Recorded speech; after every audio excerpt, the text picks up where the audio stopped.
I mean, I've been around some really great male teachers who've helped me accomplish a lot of things in life, but this was something that just felt really scary to me. And so I wanted to do it in an all-female environment. And I'm really glad I did, because there were some aspects of what Maui Surfer Girls does that really, really empowered me on the water. Welcome to the Crossing It Off podcast, where we believe living with intention through a bucket list lifestyle is a great way to bring yourself personal joy. As you are crossing items off your list, you're actually filling up your bucket. The more items you cross off, the more joy gets added, until eventually your joy spills over into the lives of those around you. Now let's start crossing it off together. I am super grateful that you're joining us today for this episode of the Crossing It Off podcast. As many of you know, if you've listened to this show at all, community is a very important piece of the bucket list lifestyle for me, as it is the intention that I've set for my list to be about community. And especially right now in my life, if you can't hear it or not, I had a stroke 3 weeks ago, and my community has come through for me to encourage me, to lift me up. And today's bucket list story has some of that same experience, because she found community through crossing an item off her list. Now that community needs her help and yours. I'm excited for you to hear the story. Sad that it comes when it does, but if it impacts you at all, I ask that you go to the show notes, find the GoFundMe page for this amazing group of women that are making an impact in the world, and right now desperately need your help. Let's start crossing it off.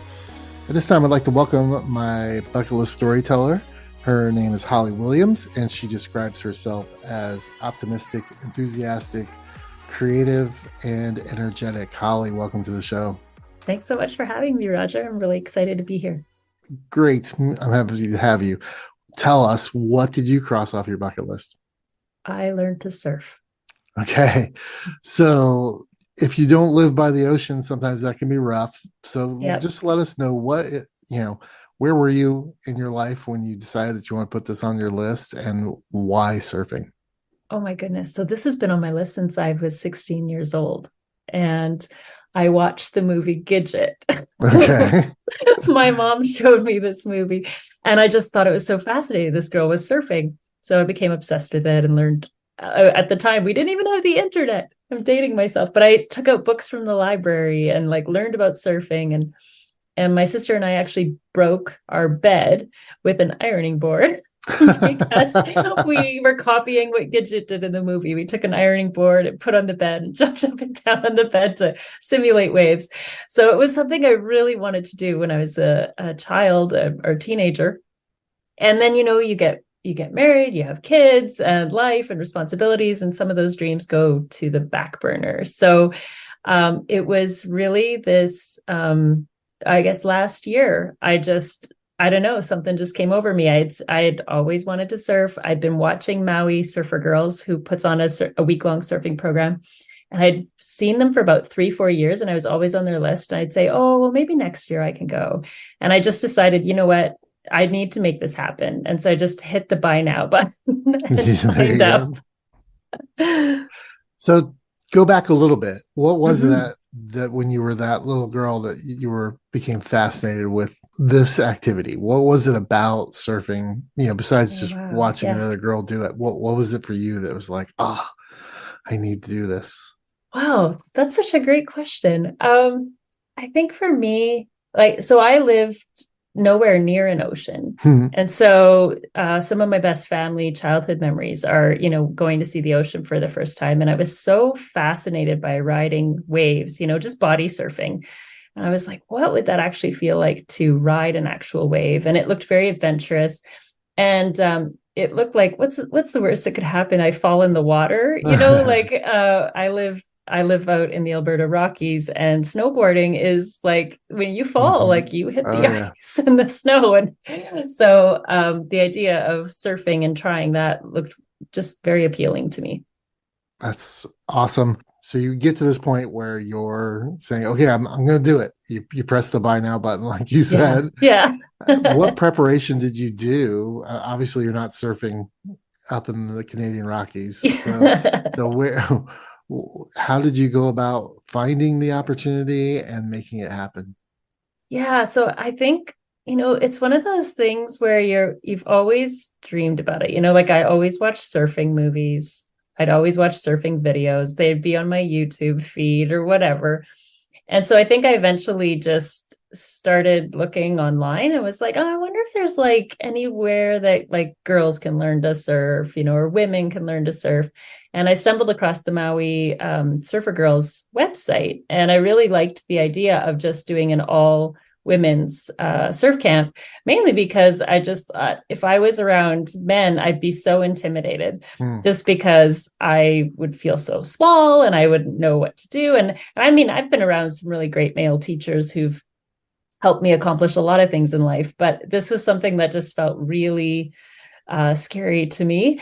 And so I wanted to do it in an all female environment. And I'm really glad I did because there were some aspects of what Maui Surfer Girls does that really, really empowered me on the water.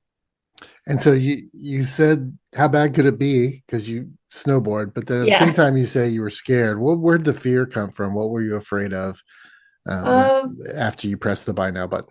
you know what? You're asking such great questions. So it's so interesting that you have this dream for a really long time and you build it up in your mind. And then when you actually go to do it, you're scared. And it would seem so ridiculous to me to be scared. And this actually happened to me on day 2 out on the waves. Um, I I got up, they taught you how to get up, and I was so eager to do it. I had been practicing all night. I had been like visualizing all night how to do the stand up, everything. And I went out and stood up. And then, of course, one of the things that they teach you in surfing is that your head weighs 7 pounds. So as soon as you look down, like your whole balance, Right. everything's gone, right? You're tossed. So I got really tossed by a wave. And then I got back on my board and I sat there and I like just burst out crying. And I was like, what the heck is going on? Like, I'm in Hawaii. It's beautiful. I'm learning to surf. Why am I crying? And I just didn't realize like how much I wanted this dream and how Mhm. much I had this expectation that I should be awesome right away. So when I was like, oh, like this is and logically I could walk myself through like, hey, this is a part of the learning process. You're going to make mistakes, but I just didn't realize like how much I really wanted to do this and I wanted to do well at it until like my second ride out that day. It was awful. And then I was crying in the ocean. Yeah, I think that we can all experience that when there's something like you say that we so desperately want. I remember the first time I traveled to Thailand, I was with some college students and I was older and was taking them there, and I had never been there. And we got to Bangkok almost like 11:30 midnight, and I was sharing a room with one of the students, and we were in this hotel and we stayed up all night long because we were just so excited and so jazzed that we were there. And at the same time, a little bit of fear. We were looking down at the street below us, and around 5 o'clock we noticed hundreds of people just like funneling into these side Oh. alleyways. And he said we should go down and check that out, and I'm like, I'm not sure if we should do that. Like, yeah, we should go. And I'm like, okay, we'll do it. And we were definitely a spot that we shouldn't have been, but we were fine. But at the same Yeah, time, it was like everybody was looking at us like, what are you guys doing here? So yeah, I think we all have some of those fears, whether it's learning a skill or even just traveling, that can come about. absolutely. How did you transition? You picked Maui, Yes. so Yeah. you flew to Maui. What was the experience like once you landed in Maui? How Oh did my that go goodness. with the tour company and all that, Yeah. and with the Maui surf girls? Yeah. Well, first of all, I just like could not believe I was getting on the plane. Like the whole time I kept looking at my ticket and I was like, I'm really going. Like this is really happening, because it's been something I've wanted to do my whole life. So landing in Maui was a really unique experience. I got an Uber, and there was somebody who picked me up, and he's like, "Oh yeah, I've just moved here. You'll find out that everybody's just moved here," and Yeah. which was true. Which was true. I ran into so many people who had just moved to Maui or had been living there for less than 2 years, which was really exciting. There's just a lot of people to meet, but Maui Surfer Girls was a really incredible experience because it is like all paid, like all week. They do not let you lift a finger. Like the only Mm. thing you lift is your surfboard, because which was really great because I'm a single mom. I have three kids. I also had two exchange students living with me, so I was looking after a lot of people. And almost didn't get on the plane because there was, different drama happening with the students and with my own son. And my eldest daughter, who's 20, was like, I will push you onto that plane, Mom. You have to go. That's a good There's daughter. Yeah. And Maui Surfer Girls, they had a policy that you couldn't cancel, Mm. which was really great because I knew I couldn't back out of it. And Yeah. so anyways, they picked me up from I had stayed at a hostel the night before, and they picked me up and drove me there. And the cabin you sleep on is right on the beach, like Mm. literally right on the beach. I fell asleep every night to just the waves. And they do all the food. They have these really unique things. One day they had a massage on the beach that we got to do after, I think it was at day 3 after surfing. Then they also had one night we went on a catamaran, and we got to see dolphins, and I got to see humpback whales, it was crazy. One just like went right underneath our boat, and I Mm. thought I was going to lose my mind because it was just so beautiful. And then one of the things that they did, which I actually thought I was going to hate it, they said, "Hey, you're coming here as a visitor and a guest to Maui. So we've actually arranged that you're going to do a service project here." And I was like, I am on vacation. But it actually turned out to be one of the most favorite events that Wow. all of the women, so it's a very small group, it's 12 women in this group. But we went to this parcel of land that they take away anything that is not native, a not native plant to Hawaii, or if it has been introduced, it has to have a purpose. So we got to clear the land. We got to learn so much about the Hawaiian culture and just the way that Hawaiian farming is done, which they Mm. do according to the moon. So we were there on a planting day.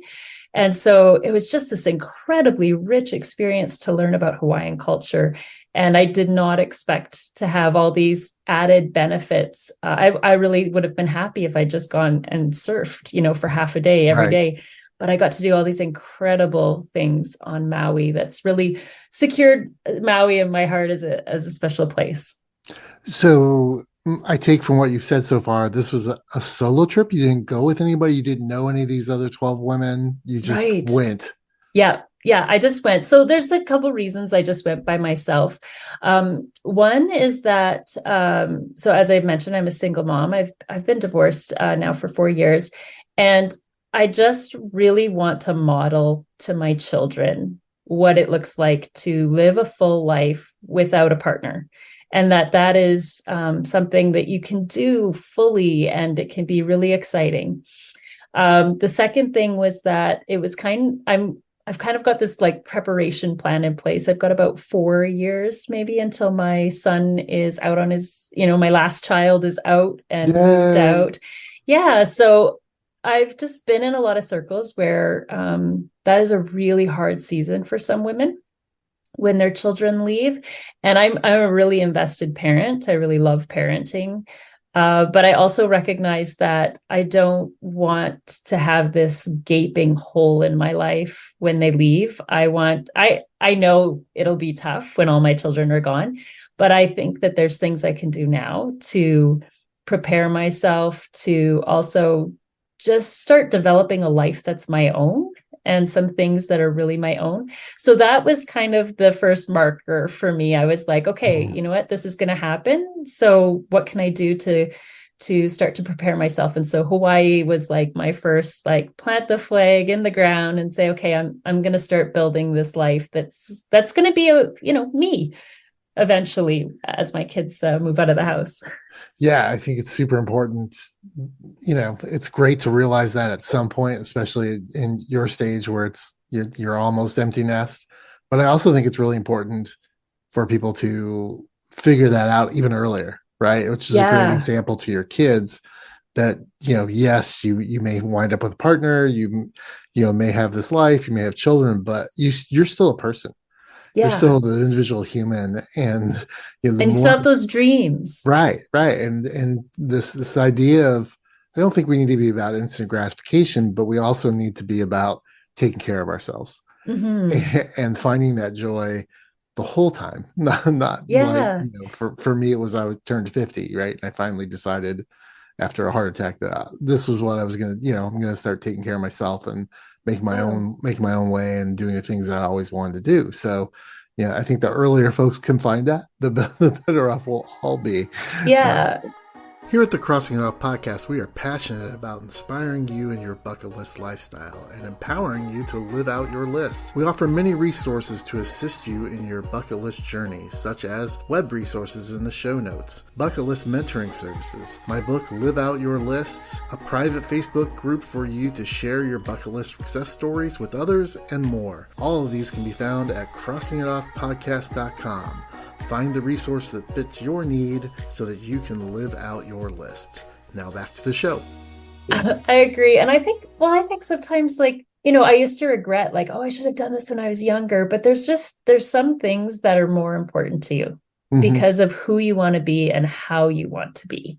And so putting that dream on the back burner isn't necessarily a bad thing. I mean, yes, carpe diem, seize the day. No Yeah, one's promised tomorrow, but sometimes things come at the exact right moment. And I sure. think that's all right too. Yeah, yeah. It's like I walked the Camino de Santiago, and it was like I would never have wanted to do that any other time than I did because of all the people that I met who I'm still friends with Mhm. around the world. That was the time I needed to go. But at the same time, it's like I waited 11 years to go do that. And I'm glad I did it when I did because then I met those people. But at the same time, it's like, for me, a bucket list, you're not emptying the bucket when you cross things off. You're actually filling it up with your own joy. And so I love that. as you do that and you fill that up, your bucket starts spilling over and that joy spills over into lives of other people. And so whenever you can start doing that at whatever level, right? I'm Yeah. not a huge fan that every bucket list item has to be a massive trip or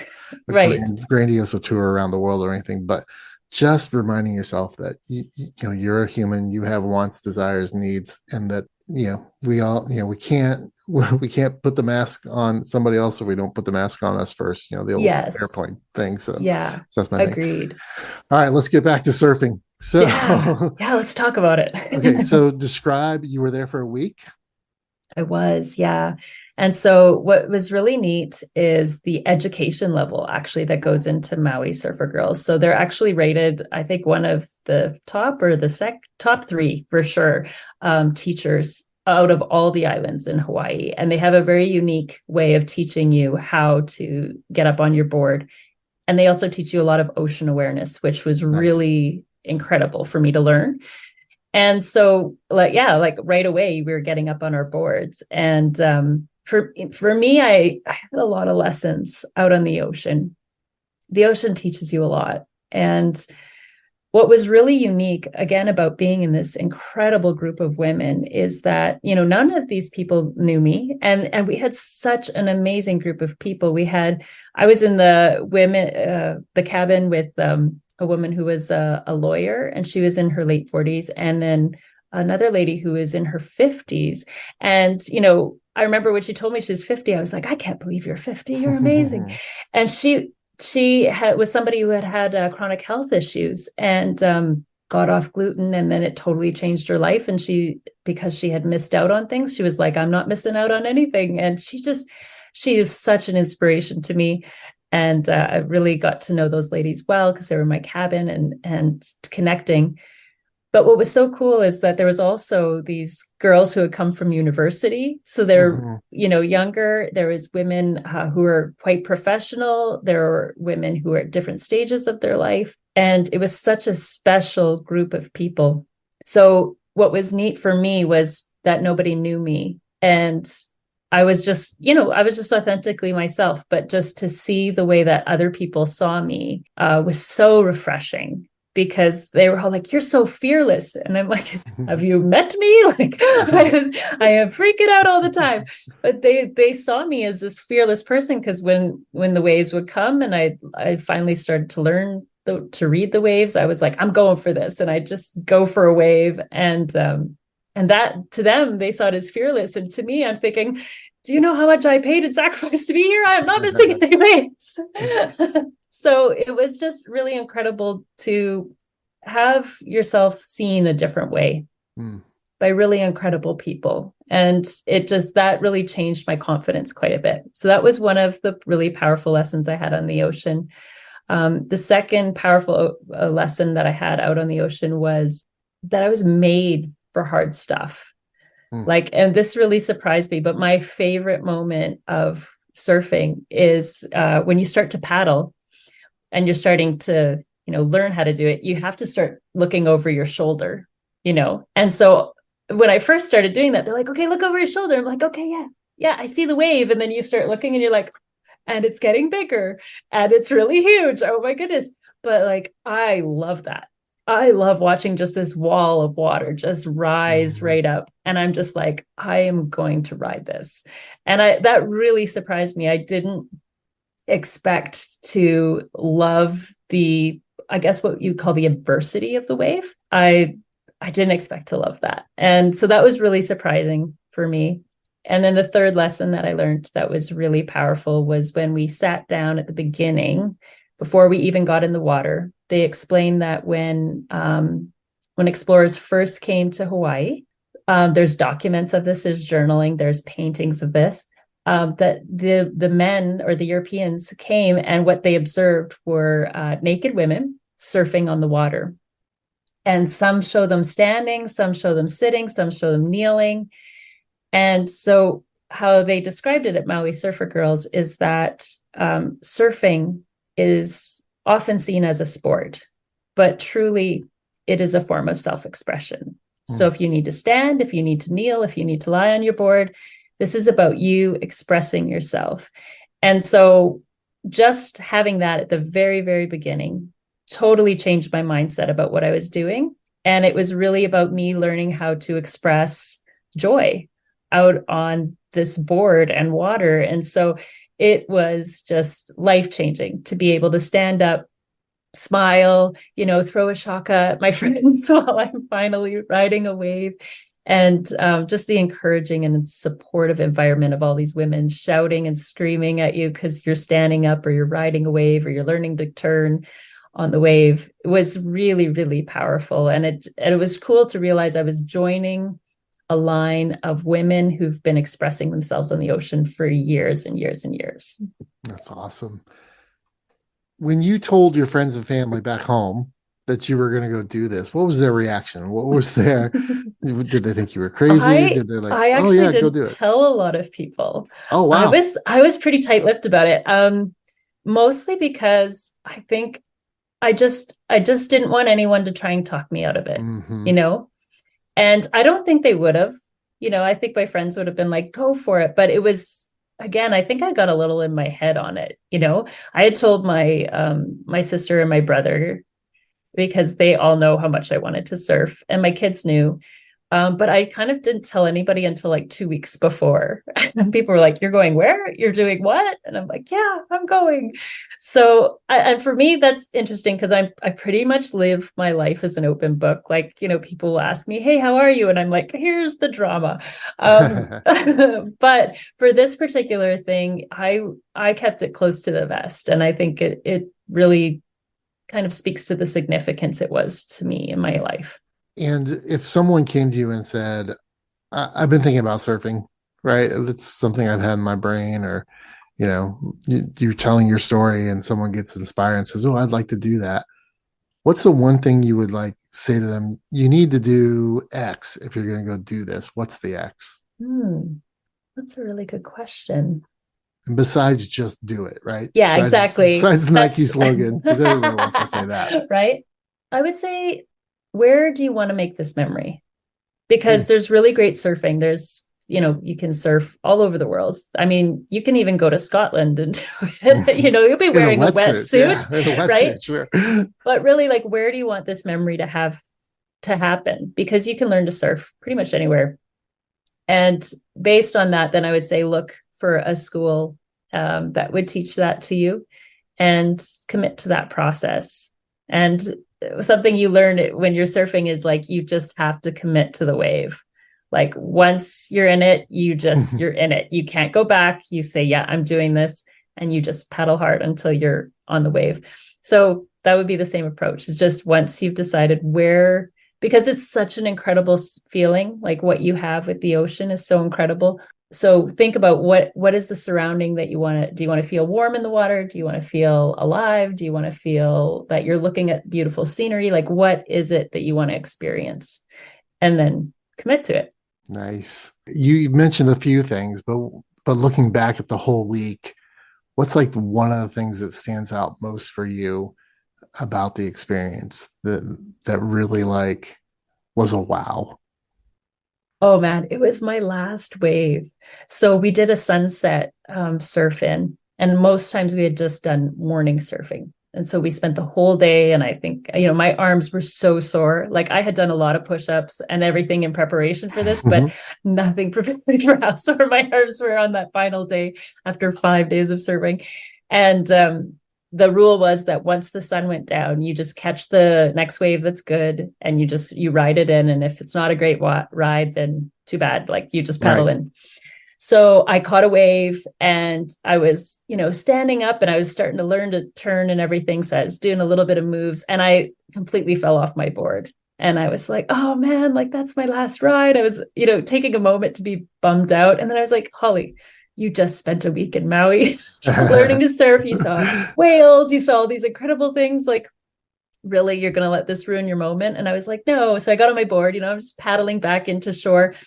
And for me, I just took a moment to thank God. I was like, thank you, thank you, God, for creation. And this is so beautiful. And then I took a moment and thanked the ocean. I was like, thanks for being my buddy this week, ocean. Like you really had me. And thanks so much.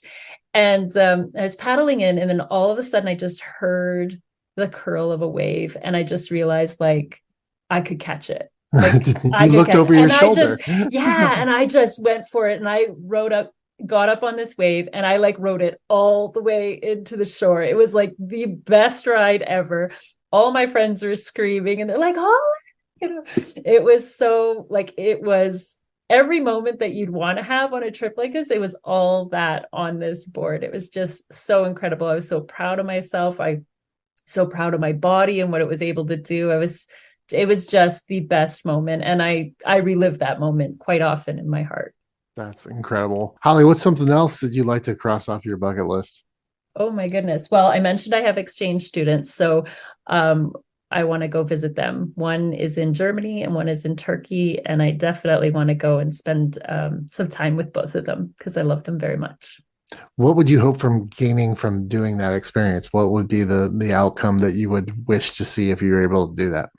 Oh my goodness. Oh, no, it will happen. I will be able to, because now I know how to set a goal and go after it. Right. There you go.